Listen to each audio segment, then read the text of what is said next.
Welcome to the Square Circle Podcast. I am your host, Marie Shadows, and it has been way too long since I've talked to you about professional wrestling. On this episode, we are talking about AEW Dynamite, where I will go over the 10 lashings that Cody Rhodes had took, the matchups, the women division, and some more AEW news. But let's jump right into it, to the 10 lashings that MJF gave to Cody Rhodes. Obviously, this was going to be a really long segment. This closed out the show, the AEW Dynamite, on February 5th. I was not expecting in all of my life of watching professional wrestling that I would end up seeing a lashing on television. I understand why they did it. I'm not upset. It's professional wrestling. Grudges are meant to be there. Storylines are meant to be there. It's totally okay. The only thing was that I would have never expected Cody to accept that stipulation before getting his hands on MJF, which will be at the pay-per-view February 29th. Cody is a Rhodes. The Rhodes family has never backed down from a challenge. When Dusty was still here with us, he had many battles with Ric Flair, the Four Horsemen, and the Von Erichs. So the whole entire Rhodes family is extremely strong, extremely powerful, and they never back down from a challenge no matter what. So in order for Cody Rhodes to get his hands on MJF, he agreed to this outlandish term of getting whipped 10 times. It starts off with both of them are in the ring along with Warlord. I'm going to probably say that dude's name wrong the whole entire time. His name does not roll off the tongue, just so you guys know. Cody is getting ready. Cody is hyped up. The crowd is behind him with all their support. And in comes the first whip of Cody Rhodes' belt across his back. As it went on, I honestly wasn't thinking I was going to get emotional. What really got me emotional was when Dustin had come out, got right up into MJF's face and told him, I will take the rest for my brother. That whole sibling protecting siblings was very powerful. It was touching. It was meaningful. And that's when it struck a nerve in me. And I was like, this is serious. You don't take everything in professional wrestling serious. There's some acts in professional wrestling that are just there to sweep you away from your horrible reality. So MJF had all the power, all the control in this segment. And that solidified him as a heel to me. If you go back to any of the earlier podcasts, I never really thought of MJF as a heel. I wasn't understanding what he was doing as a heel. I wanted to see him evolve, and this segment made him evolve into the heel that you see presently. Now, I do know that fans of MJF is probably going to be getting on me for not realizing it until now. But sometimes with me, with certain wrestlers, if I'm not too keen on supporting them right away, I want to see them grow. And that's not a bad thing. And I think that this whole entire story from when MJF fucked over Cody by throwing in the towel when Cody had his match with Chris Jericho for the AEW title made it all worth it to this segment to solidify MJF as a heel. It was very prominent that MJF kept yelling at Cody the phrase of "can't help you." Obviously, he was saying to the guys that were around the ring. The ones we had around the ring was Arn had came out, then Dustin, then the Young Bucks. Before them was the Blade, the Butcher, the Bunny, and some members of it was Kip and Penelope up there too, I believe. If not, you guys can correct me on that. However, my point is that every time MJF kept yelling at these people, I should say these friends of Cody, they can't help you, stay down. That pulls at heartstrings, and that makes you want to hate the guy, makes you want to be like, you can't do that to another human being. It strikes up a really powerful emotion. And it shows that he had all the power right there and then to do this to him. Even though MJF had all the power and control, Cody had all the support in the world from the fans watching in the arena and watching at home. And it created a contrast. You have a power-hungry heel wrestler, MJF, wanting to destroy Cody and, doesn't want to be in Cody's shadow, was like, you're not a mentor to me. We're just going to squash all that. I'm just going to destroy you because I'm better than you.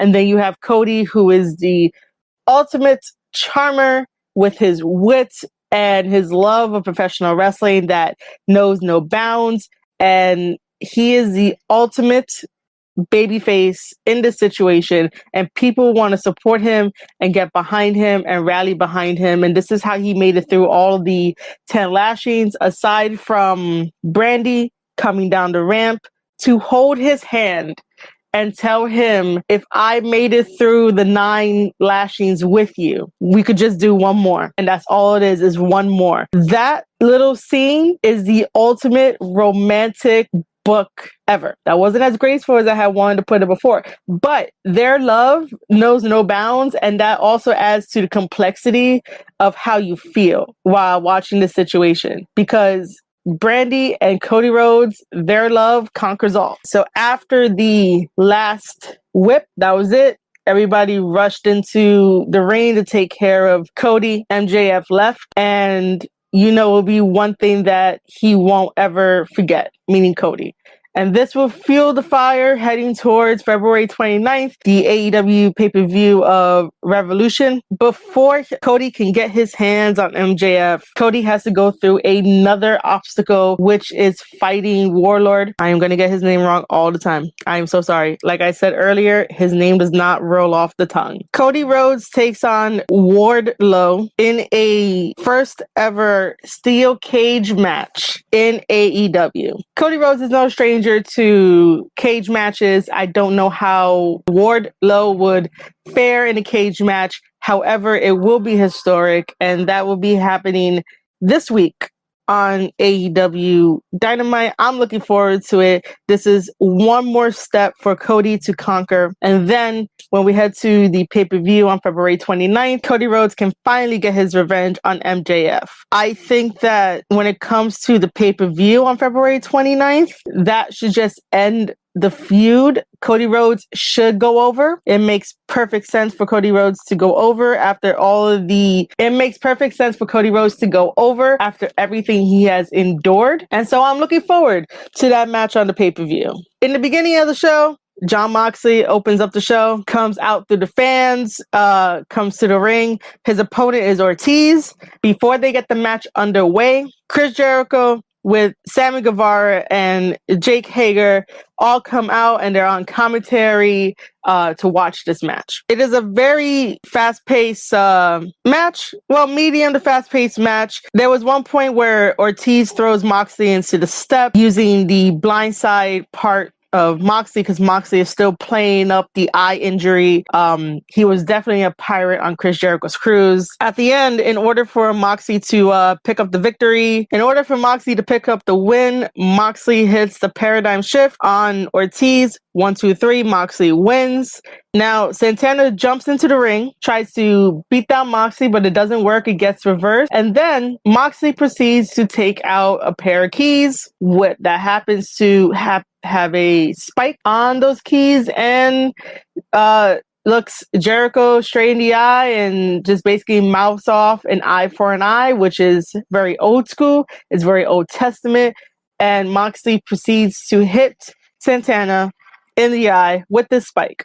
While all this is going on, Jericho informs everybody that those are his keys for his car. Do I see Moxley getting the title at the February 29th pay-per-view? No, not entirely. I don't know how much else Jericho can go with being the champion of AEW. I am a fan of when titles change, but not change too often.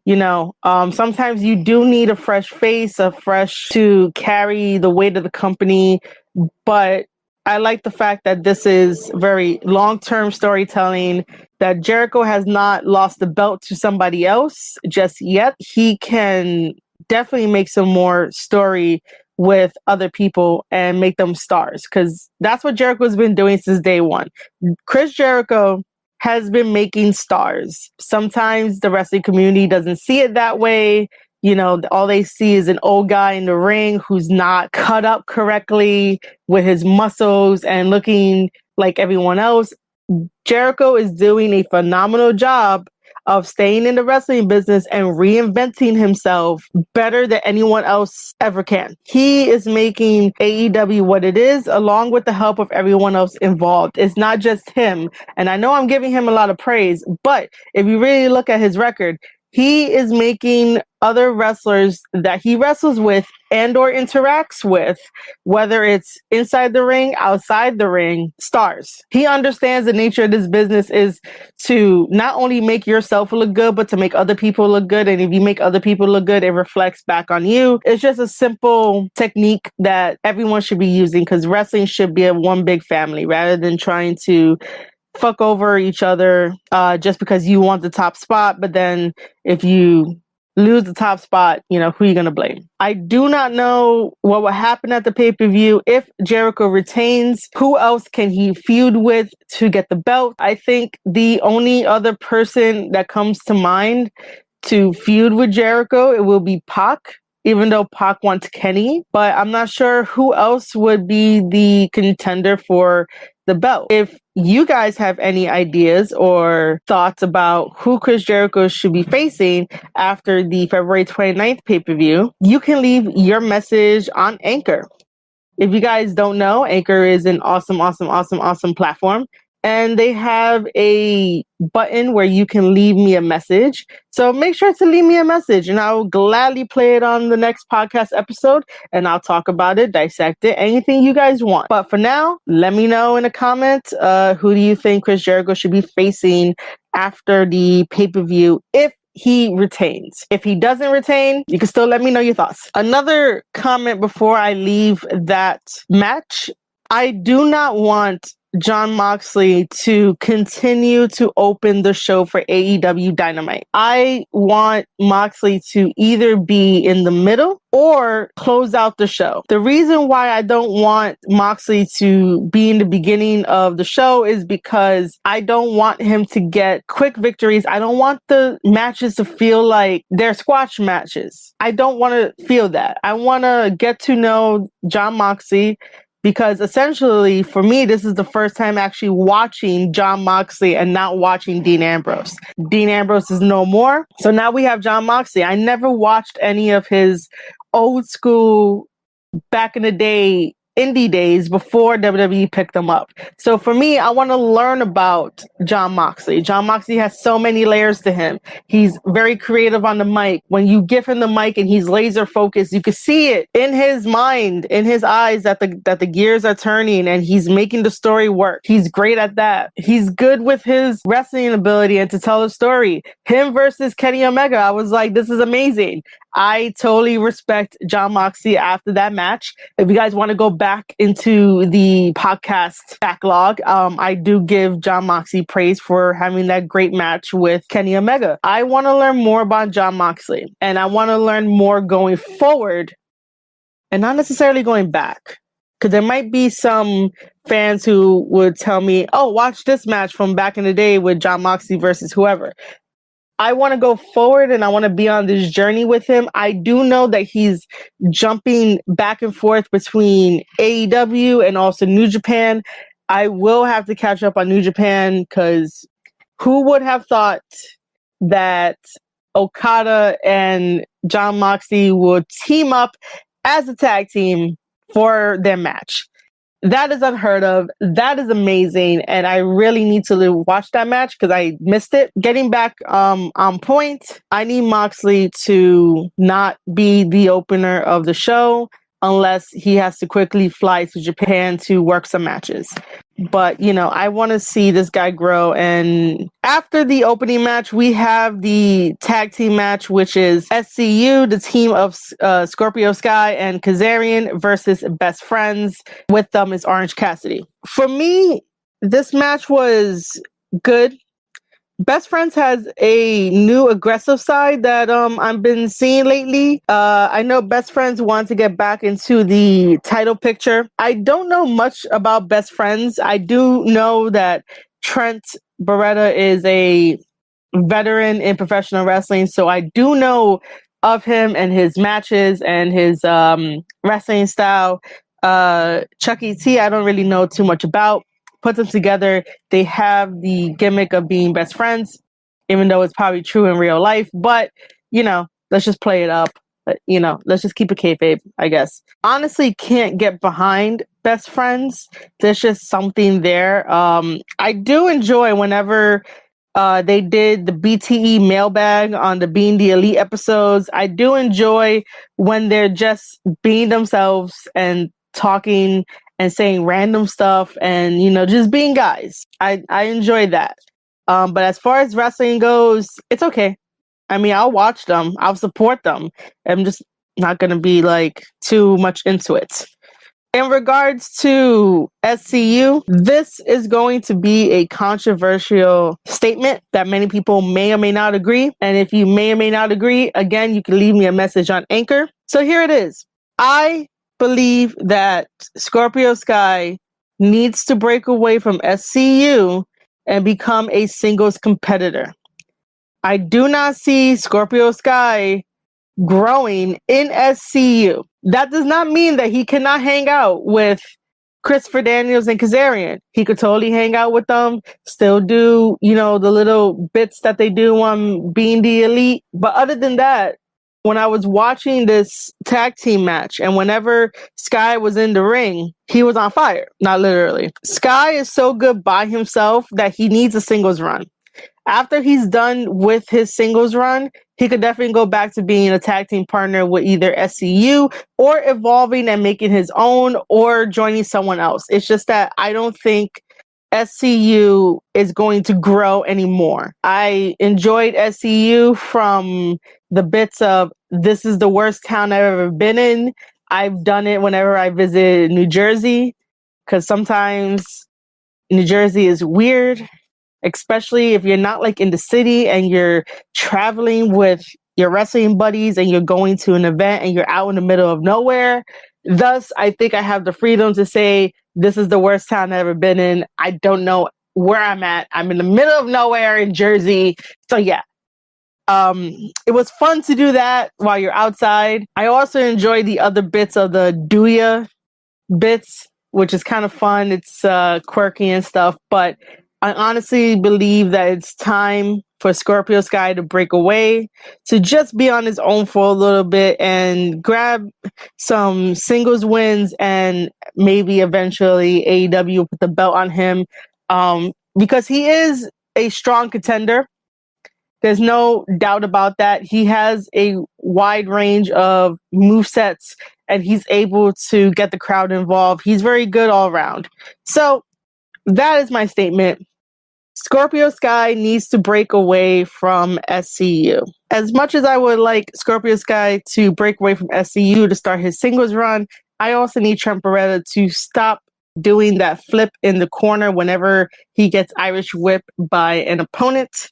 The top three wrestlers that would always do that would be Ric Flair, Shawn Michaels, and Triple H. So whenever Trent does his version, even though it's not really special or anything, it does not add to the match at all. It does not add to his arsenal, and it does not add to the storytelling. It is extremely outdated, and it does not need to be in the match. However, whenever Shawn were to get Irish whipped into the corner and does the upside down move, at least Triple H would drop to the ground or the canvas in this situation, so that way it could look like it hurt. So that way in your mind, you're like, man, he really threw him into that corner and this is why he hurts. And Shawn will be selling his back after doing that. What does Trent do? Trent doesn't sell anything. Trent is good as a wrestler. He's a veteran. I give him all the respect and everything. However, whenever he does this upside down move, whenever thrown into the corner, it does not look as realistic as it should. It looks like it's half-assed and just does it just to do it because he's able to do it, but it doesn't add to anything. And I really just need him to stop doing that. If he improves on it where it makes sense, the psychology makes sense behind it, then he can definitely add it to his arsenal. But other than that, it just does not need to be in the match at all. Unless there's a meaning behind it and you actually sell your back to show that the opponent found a weakness and is targeting that weak spot on your body. SCU wins by Scorpio Sky coming in to boot one of the best friends, and that allows Kazarian to do a sunset flip to pick up the victory. After SCU picks up the victory, the Dark Order comes out to attack both SCU and Best Friends. This also brings out Christopher Daniels. As soon as Daniels comes to the ring to defend his buddies SCU and also defend Best Friends, the Dark Order immediately rushes out. Daniels is extremely upset about this, yells at them, tells them to come into the ring. He's ready for a fight. However, the Dark Order does not want to do that. The Dark Order instead backs away and they go to the back, and that's the end of that. The Dark Order has been transformed overnight. They have really been a hit. Their future is definitely bright as a stable. We just want to know who is the Exalted One. Obviously, with rumors circling around that it could be Matt Hardy. Matt Hardy is the obvious choice for him to be the Exalted One, but with Matt Hardy doing the whole broken gimmick, delete gimmick, it may not work. It may clash and conflict with the Dark Order and the goals of the Dark Order and the mantra of the Dark Order. As much as fans want that fantasy booking to have Matt Hardy on the Dark Order team as the Exalted One, it will not work. It'll be fun. We could test it out. That's probably not a problem. But to keep Matt Hardy there long term as the leader, it will eventually fall. It will eventually morph into something that probably will not make sense. And then the fans will get on it, complain, and the Dark Order will be no more.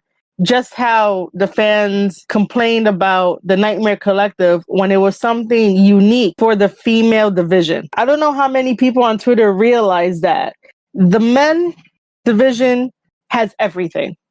The men division has the awesome titles, the awesome storylines, even though these storylines were cultivated over many, many years by watching the Being the Elite series.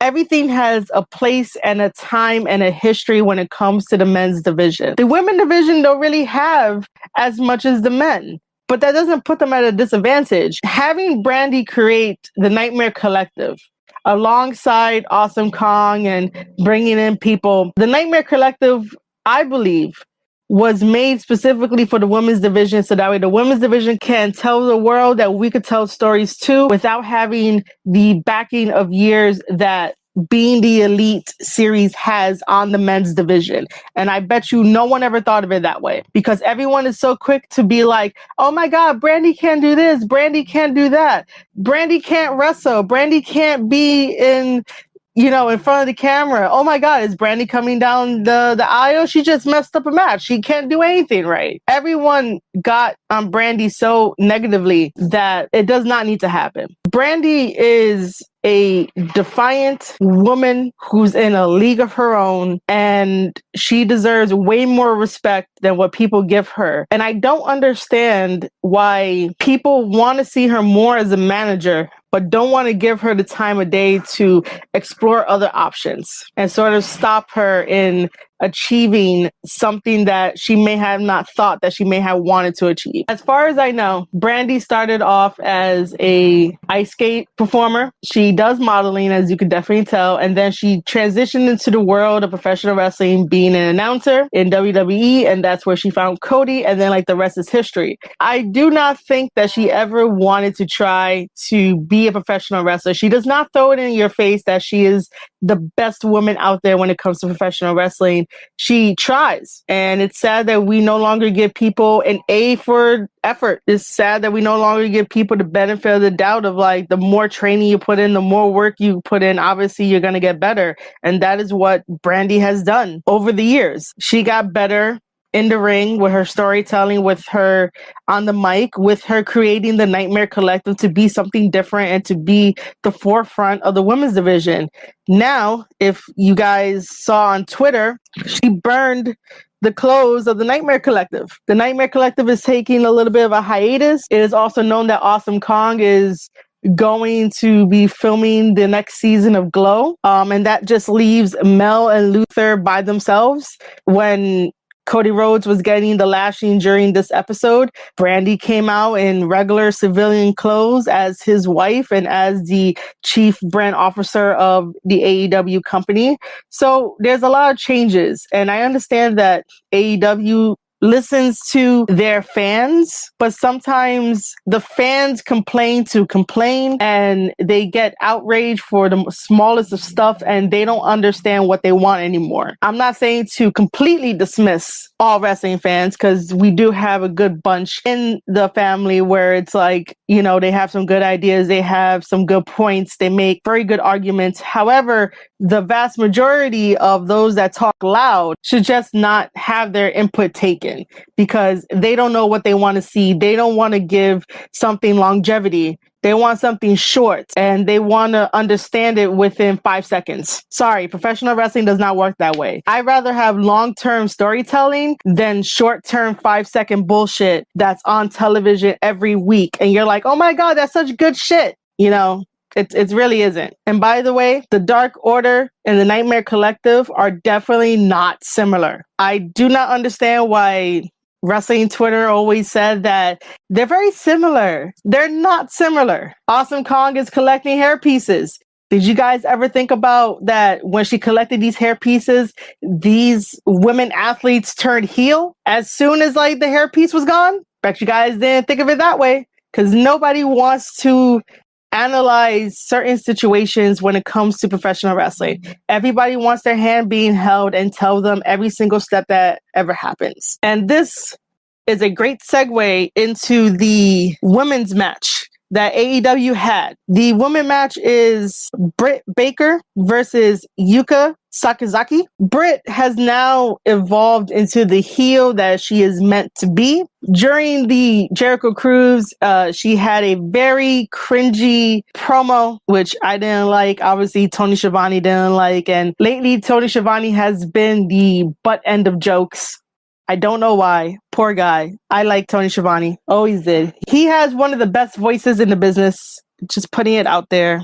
Back to Britt. Now she has evolved into the heel that she is meant to be. She uses the fact that she is a dentist to her advantage, and I'm happy about that, because when she was a babyface, I was like, maybe you shouldn't use your actual degree that you got, and I'm not dismissing her degree, but maybe you shouldn't use it, because what happens if the fans don't take to it? What other gimmick can you come up with? But now it makes sense. They probably should have did this right out the get-go, but maybe that was a good idea to not do it so soon. I do like the fact that Britt has to remind everybody that she was the first ever woman signed to AEW as a competitor. Every week, whether it will be AEW Dynamite or AEW Dark, the women don't have the quality matches that I'm looking for, and I'm not sure yet what that quality is. I do know that some of the women on the roster have that it factor where it's like, I want to see more of them, and I want to see them progress, and I want to see them in storylines that are uniquely different and uniquely meaningful to them, because when you tell a meaningful story that's close to your heart, it's the best story that ever comes out on television. Maybe sometimes what looks good on paper is just meant to be on paper and sometimes not translated to TV screen.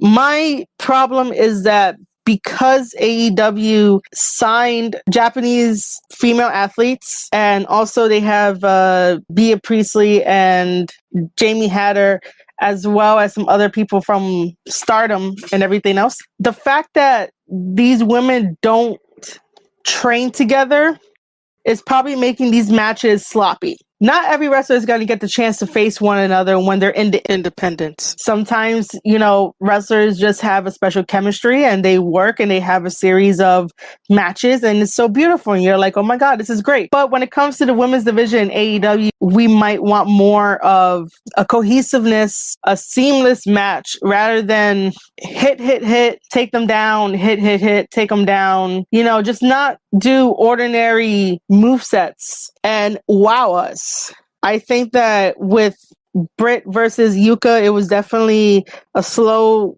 build up. Yuka is straight from Japan and Stardom, so Yuka is used to wrestling the other girls over in Stardom and the Joshi Pro and stuff like that. So it's a little bit different when she's facing with Britt. That's why some stuff just doesn't translate well, whatever they talk about in the back and how they're gonna have the match. This match, like I said, it was slow. There wasn't much to it. I did not think that Britt was going to be losing this match, and Britt lost by Yuka rolling her up into a crucifix pin. After Britt loses, she goes to the outside, takes the ring bell, hits it over Yuka once. The second time, ref Aubrey would take the bell away, and that'll be the end of that. Britt takes Yuka and positions her mouth to bite down on the bottom rope and then stomps the back of her head. This leads Yuka to bleed and lose a tooth. I was not expecting that, but that plays up. She's a dentist who could break your teeth and could also fix your teeth. How lucky is that? All right. So after the women's match, there was the 8-man tag match, which consisted of the Butcher, the Blade, alongside with the Bunny. Accompanying them also the Lucha Bros, Ray Phoenix and Pentagon Jr. versus the Young Bucks, Matt and Nick Jackson, with the AEW Tag Team Champions of Kenny Omega and Hangman Page. I'm just going to say right off the bat, this match was a very fast-paced, huge spot fest of a match. I do not mind spot fest matches. It's just that my eyes can't follow everything all at once, especially when you have an 8-man tag match. They wanted to make it explosive. They wanted to make it exciting, and I get that. Just slow it down a bit. Hangman starts everything off. Hangman is super aggressive, and then after Hangman gets in what he needs to get in the match, there's a lot of quick tags between the Young Bucks and Kenny. They work as a team as always because the Elite is always the original 3 guys of Matt, Nick, and Kenny. So they know very well of how to work well together with the quick tags. The Elite gets in a triple drop kick on Butcher. And then sometime later during the match, you have Ray Phoenix with this awesome jump from the top rope all the way to the outside. And then sometime later during the match, Matt comes in to do his Northern Light suplex. He manages to do 4 full rotations of the Northern Light suplex. After all that, you have the Lucha Bros wreaking havoc on everyone. Hangman decides to do a moonsault to the Butcher, the Blade, and the Lucha Bros on the outside. Hangman gets the strength to do a fallaway slam on Butcher. And then, towards the end, Hangman Page does not tag in the Young Bucks. Matt is screaming to him to tag him in because the Young Bucks are fresh. They want to get the victory. So this kind of distracts Hangman, and then Pentagon hits his move and picks up the victory over on Hangman. This is not settled well with the team of the Young Bucks, Kenny and Hangman. The Butcher, the Blade, and Lucha Bros pick up the win. I do want to mention something for everyone out there. This story of Hangman spiraling down and becoming drunk Hangman or sad Hangman is very genius, and the story is very complex. It's complex to where I broke it down in an analysis that I did for my free newsletter, which you guys could totally sign up to if you go to squaredcirclepodcast.substack.com and read about it. Here is the Spark Notes version of it. So Hangman does not feel like he's part of the Elite. And that's because he is an outsider looking in, and he understands the bullshit more than anyone else. Of course, we got to keep it kayfabe. So here's some backstory. The Elite was formed in Japan. Nick, Matt, and Kenny are the original guys. They started it all, and they started to expand their family to where we got introduced to Cody Rhodes and Hangman. Hangman wasn't hanging around the Elite as much.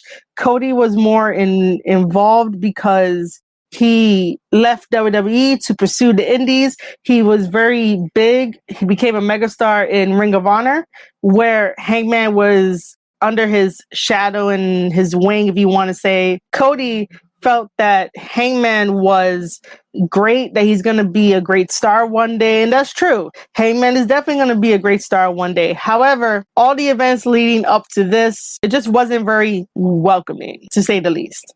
So Hangman was there during the days of the Bullet Club is Fine and the Ring of Honor days of Cody Rhodes.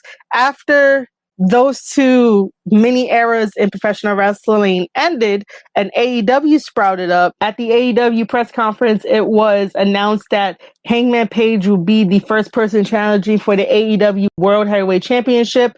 As we got closer, Hangman did not win the championship. Then it started just having a downward spiral where he wasn't winning matches and he just felt like everything was against him and there was no friendship or connectivity. So even though the Elite has always said to Hangman that you're part of the group, you're part of the family, it does not feel like it at all. It feels like he's just there and not part of the loving family that you can see between Matt, Nick, and Kenny. And then they decided to put Hangman and Kenny together as a tag team. And who would have thought that this would have worked out great? Their chemistry is great. They're definitely opposites of each other, and it just worked really well. Who would have thought that they would have gave them the tag belts? And then now we're here. So I mentioned on my free newsletter, the original Elite are like the cool kids in high school. And the very unpopular kid, being Hangman Page, ends up joining the popular kids at the lunch table, which is the coolest thing any kid ever wanted when that happens. But Hangman can see the facade and feel like he's not part of it, even though to the outside world, he looks like he's part of it, you know? But yeah, that is my assessment of that. And if you guys want to get that free newsletter again, just go to squaredcirclepodcast.substack. It is totally free to sign up. You don't have to pay a thing. After that very fast-paced 8-man tag match, we move to a segment where Tony Schiavone is going to interview Kenny, and then Tony is like, hey, I'm hearing something from backstage, and on pops Pac, the lovely interviewer Lexi, and Riho. Pac threatens Riho to get Kenny to agree to fight him. And it's kind of sad that it took Riho for Kenny to be like, yeah, you know, I would accept your challenge finally. It's been weeks since Nakazawa has not been seen on TV. He was taken out by Pac, and Kenny didn't really do much about it. And then if you watch the Being the Elite episodes, Kenny is like, oh, I don't have the power to make the matches. And that's why it's been going on and on and on. And then finally, it took up to intimidating Riho that Kenny would accept. So after Kenny accepts, we're going to be having a 30-minute Iron Man match between Pac and Kenny. Originally, I said this week on Dynamite, but it is 3 weeks that this 30-minute Iron Man match will be happening. That's going to be great. I'm going to be watching it, taking notes, and you guys would definitely know how I feel about it. Pac, being a gentleman, does not lay a hand on Riho, but he does say that a beast will lay hands on Riho, which refers to Nyla Rose. Nyla Rose comes through the curtain, attacks Riho, powerbombs her through a table. We also find out that Nyla Rose is challenging Riho for the title this week as well on AEW. Kip Sabian versus Joey Janela. This match is very interesting between these two. They have a kicking battle in the middle of the ring. At one point, Kip does a basement drop kick to Janela, where Janela hits his head on the steel steps, and then Penelope Ford comes in and bangs Janela's head against those steps again, just to disorient him a little bit more. Penelope Ford is not afraid to get her hands dirty with the men, and that is what I love about her. She is very awesome and inspirational for that, and just shows that, yeah, we could definitely hang with the man, because that's what the sport should have always been about. You know, equal grounds, equal footing. Now, you know, if other female athletes in professional wrestling don't like to mix it up with the men, that's totally fine too. That's respectable no matter what. You just got to make sure that you're safe and you're happy doing what you're doing in professional wrestling. After Janela gets his bearings, Janela does a suplex to Kip on the outside. This is when Kip decided to do a high-risk move. Janela caught him. Bam, suplex. back in the ring, both of these guys are exchanging blows and blocks, and then I believe either Kip or Joey does a DDT on either one of them. Then Penelope Ford with the distraction again, giving Kip some motivational kisses to where Kip moves, and Janela elbows Penelope Ford to the outside, and this causes Kip to pick up a roll-up victory over Janela. That wraps up the AEW Dynamite February 5th review edition. I want to thank everybody that has tuned in to listen to this episode. Every single listener is appreciated. Just to go over some more stuff, you are able to send me a message on Anchor. If you do send me a message on Anchor, I will gladly listen to it. I will play it on the podcast and I'll talk about it. If you want to sign up for free newsletters, you can go to squaredcirclepodcast.substack.com. And as always, ladies and gentlemen, any free retweets is welcome. Talk about me on social media, talk about the podcast on social media, and let me know who you guys will want me to interview on this podcast to talk about their life, to talk about fun adventures and all that good stuff. I want you guys there for the journey and to see this grow, and it's about us and doing it together. So if you guys like this podcast, make sure to support it, share it, everything that we need to accomplish to make it work. And I'll see you guys in the next episode.